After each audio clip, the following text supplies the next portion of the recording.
Hi, everybody. Thanks for joining me once again for Get Your Money Right with Yvonne.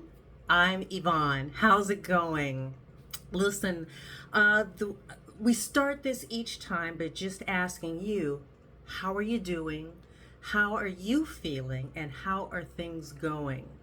So, we don't all have the same kinds of challenges, but we do have challenges. And who knows, there may be somebody here who has dealt with something similar to what you're dealing with. So just know, please, that you have people who care, who are in your corner and are thinking of you. And if you would like, feel free to subscribe to this page, and it's free.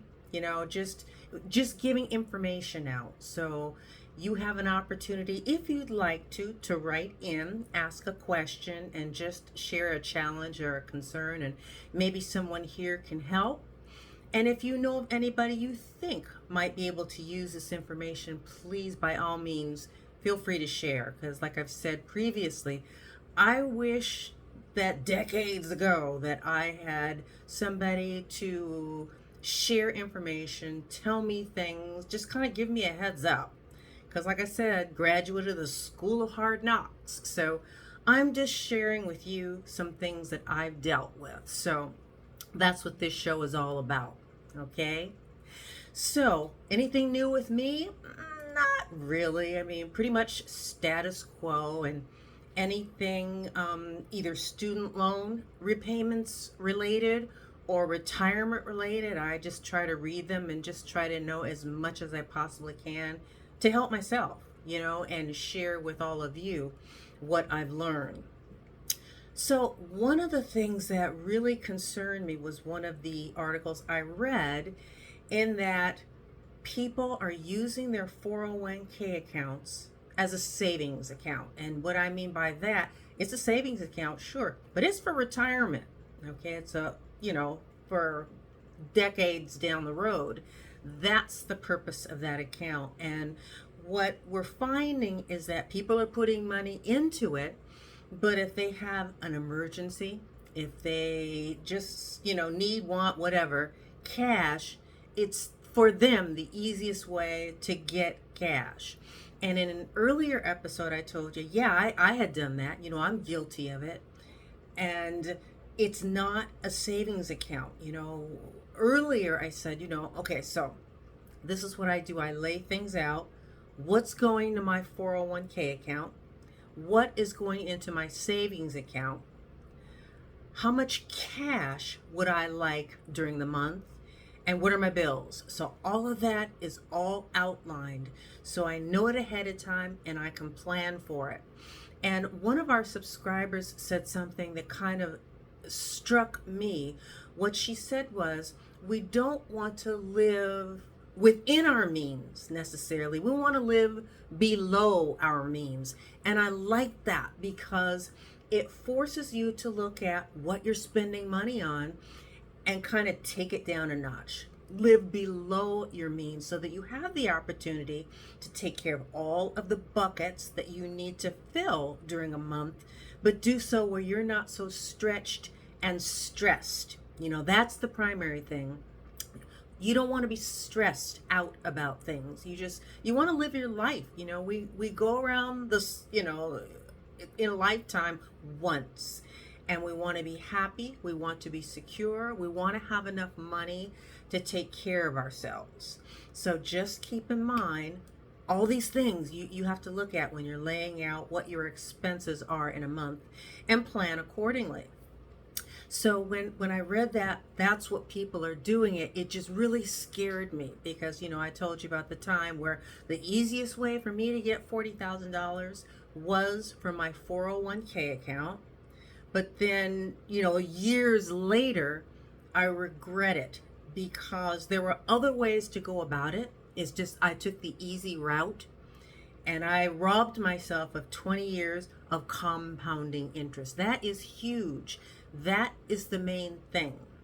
Because, we said before, the younger that you are, the more that money compounds until you have a really good amount come retirement time.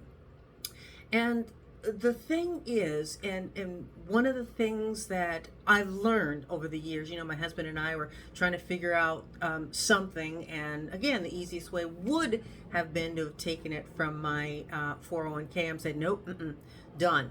That done. No more. Because I've begun to look at that 401k as this is how I buy my freedom. Okay, I know that's a big statement. I know that. But that amount in my account needs to last for 30 to 35 years. It has to.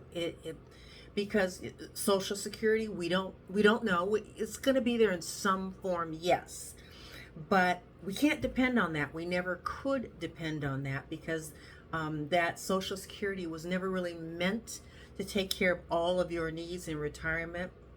It was so that people could retire with dignity, have some money available to them.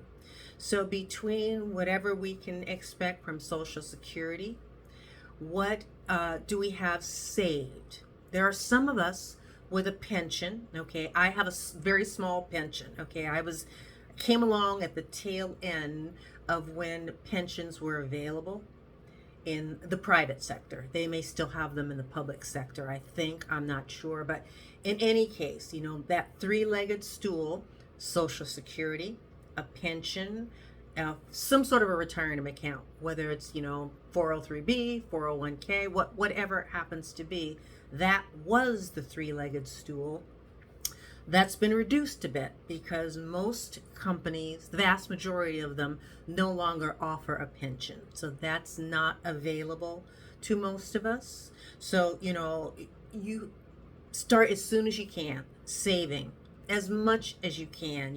Don't hurt yourself. I'm not saying that because we don't want you having to dip into it. And I'll stop myself there because there may come an emergency situation, loss of a job, life happens and people are going to do what they feel that they need to do.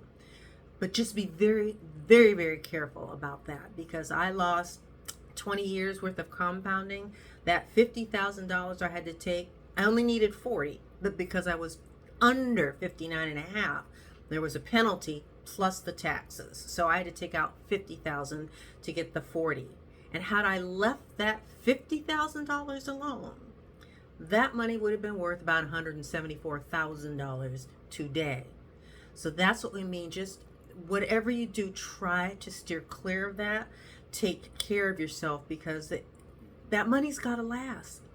It is not, like that game where here you get a, look at all this cash I've got. No, that is how you buy your freedom from working 9 to 5. Okay, that's how you're going to take care of yourself. You've got to be very careful with that money. You've got to be able to put a plan in place, and you may need some help. So you may have to reach out to some professionals, which I'm not. I don't have a degree in accounting. I don't do this for my living. No, it's just what I've learned is what I'm sharing with you. So put a plan in place for when you're ready to take withdrawals. You're not there yet because you're either just starting or you are continuing to put money into those accounts. But in any case, it's not a piggy bank. Okay, you don't break that piggy bank open and take cash out of it because one day you will regret it. And just learn from me, looking back at money I took from that account, which I had other options and I should have investigated more fully. Okay, it's about learning. We all learn life lessons, and I'm merely sharing with you what I've stumbled across by accident, by happenstance. So just keep that in mind. Keep that money saved. First of all, just take a look. That's what I did years ago. Okay, I've got this paycheck. Okay, I have these bills. However, I need to pay myself first. Okay, so that 401k, I made sure I put money into it, and I put more than enough in it so that my employer matches a certain percent. So it's growing even if I'm not pulling that full amount in. It's growing those two ways, and that's just it. So, retirement money, a savings account. Now, I don't have much. Now, most professionals will say that you need 6 months worth of savings. Now, truthfully, I don't know anybody that has 6 months worth of cash stashed. If you do, oh, that is wonderful. I applaud you. Okay. I haven't been able to do that. Now, there's a few thousand in it. So, that's not bad. It's not 6 months. Not even close. But there is something. If something happens, I have a fallback plan that I can utilize. So 401k, a savings account. Then I say, okay, how much do I need this month? I have that cash. That's set aside. All of that.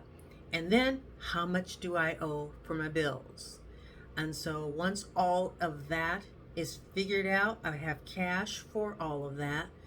And the subscriber who said she lives not within her means, but below her means, I've taken that on too, because I want to make sure I just have a little bit of a slush, okay? I don't want to be so stretched and so stressed that I am not living my life, living my best life. Because this is it, people. Do what you need to do to be happy, to be secure, and to save for your future. That retirement account, not a piggy bank. I look at mine on a regular basis and know this is the amount that I'm going to have. Well, I have a few more years, of course, to make contributions to it, but it's got to last me for 30 to 35 years. So, just sharing a little bit of wisdom with you for the things that I've done over the years and how I'm trying to really make amends, just make it work for me, my family. So with that, I thank you guys so much for joining us for Get Your Money Right with Yvonne. And just the last plug, just please, if you feel like subscribing, do so. And once you do that, you have the ability to, send a note. So we would love to hear from you. We'd love to hear your thoughts and just your experiences. So please subscribe if you like. And we'll see you next time. Get Your Money Right with Yvonne. You guys take care, okay? Bye-bye.